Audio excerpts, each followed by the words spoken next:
Друзья, всем привет! Сегодня я вам покажу ПП-версию знаменитого торта «Молочная девочка».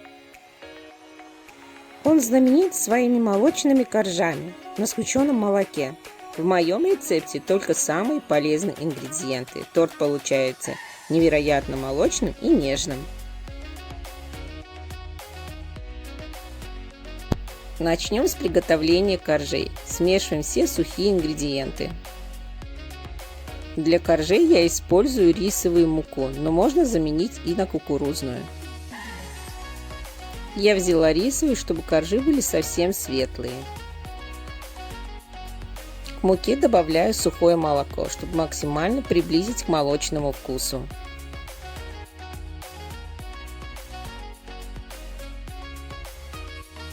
Сахар заменяю на подсластитель.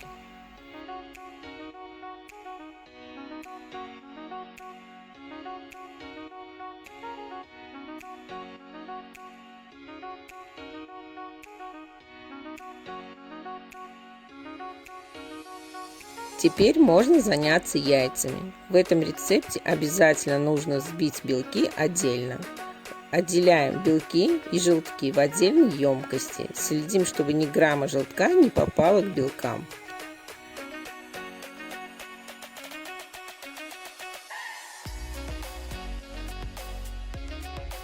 Белки перекладываем в чашу для взбивания, желтки отдельно.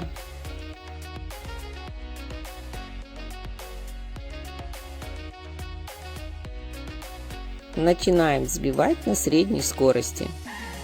К белкам добавляем 2 грамма соли и 2 грамма лимонной кислоты. К желткам добавляем кефир и соду и слегка помешиваем.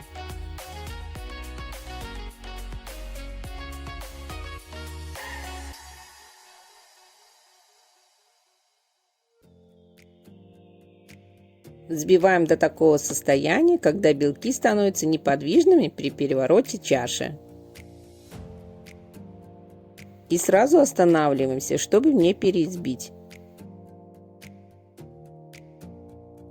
К желткам добавляем сухие ингредиенты и все перемешиваем. Я делаю это в 2 этапа.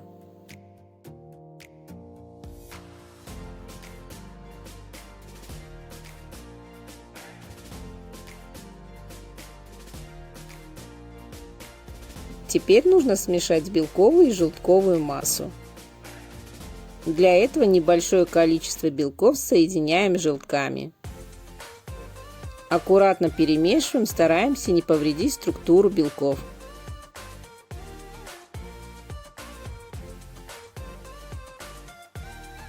И также соединяем обе массы целиком. Теперь выкладываем тесто на противень и все распределяем тонким слоем.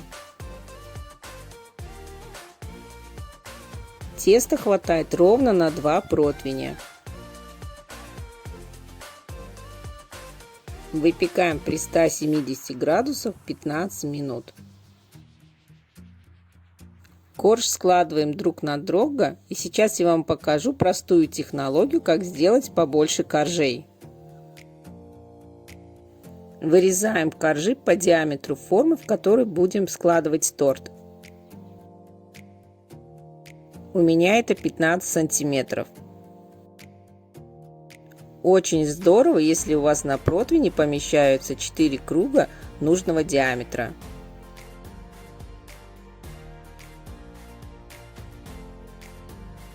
Для крема нам понадобится кефир и молоко. Все перемешиваем и ставим на средний огонь. В процессе закипания мешать не нужно. При нагревании молоко разделилось на творог и сыворотку. В этом рецепте именно такой домашний творог идеален. Чтобы полностью слить сыворотку, перекладываем в сито с марлей.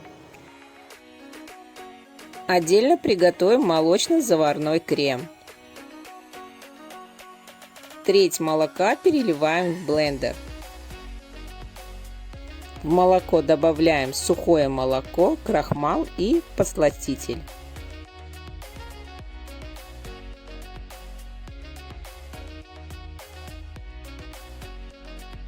Все это смешиваем в блендере до исчезновения комочков.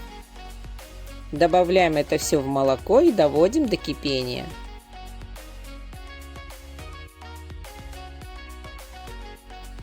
Теперь крем соединяем с творогом, сыворотка уже стекла. Для однородной консистенции я сначала творог пробиваю блендером. Теперь добавляем крем и все пробиваем блендером.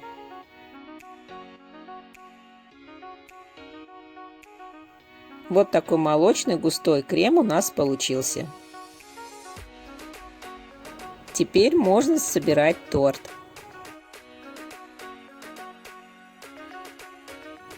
Форму ставим на подложку, внутри нее ацетатная лента. На дно подложки ставим немного крема, чтобы зафиксировать торт. И кладем первый корж. Примерно 100 грамм крема ложим на корж и все распределяем. И так все коржи один за другим. Укрываем пищевой пленкой в контакт и отправляем в холодильник на 5-8 часов.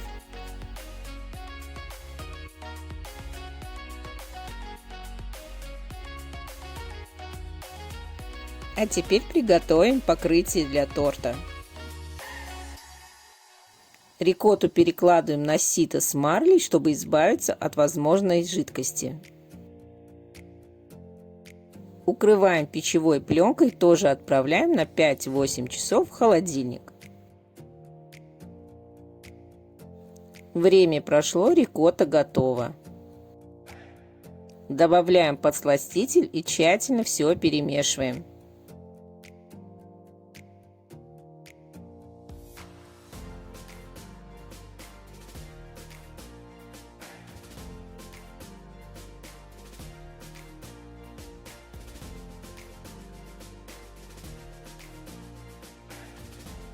Идеальный крем для выравнивания торта. Перекладываем крем в кондитерский мешок.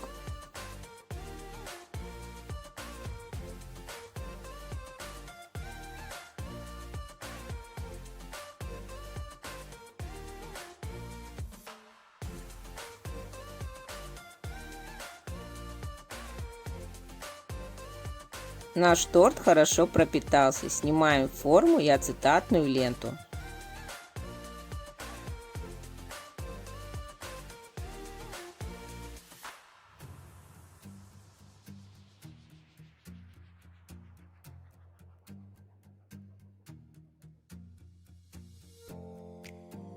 Теперь торт покрываем кремом слой за слоем.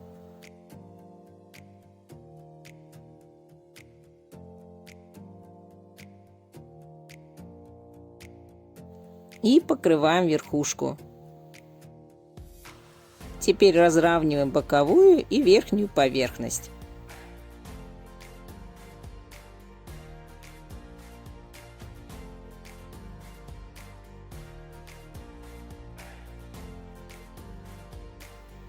Снова сбоку, снова сверху, и пока не добьемся ровного результата.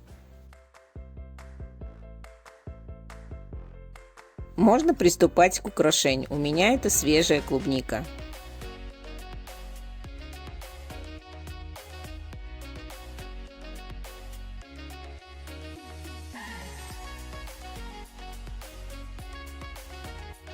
Вы можете украсить на свой вкус любыми ягодами или же орехами.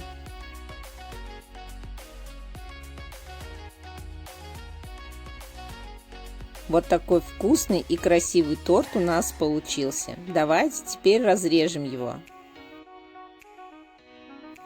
Он очень нежный, очень мягкий, нож просто проваливается в него.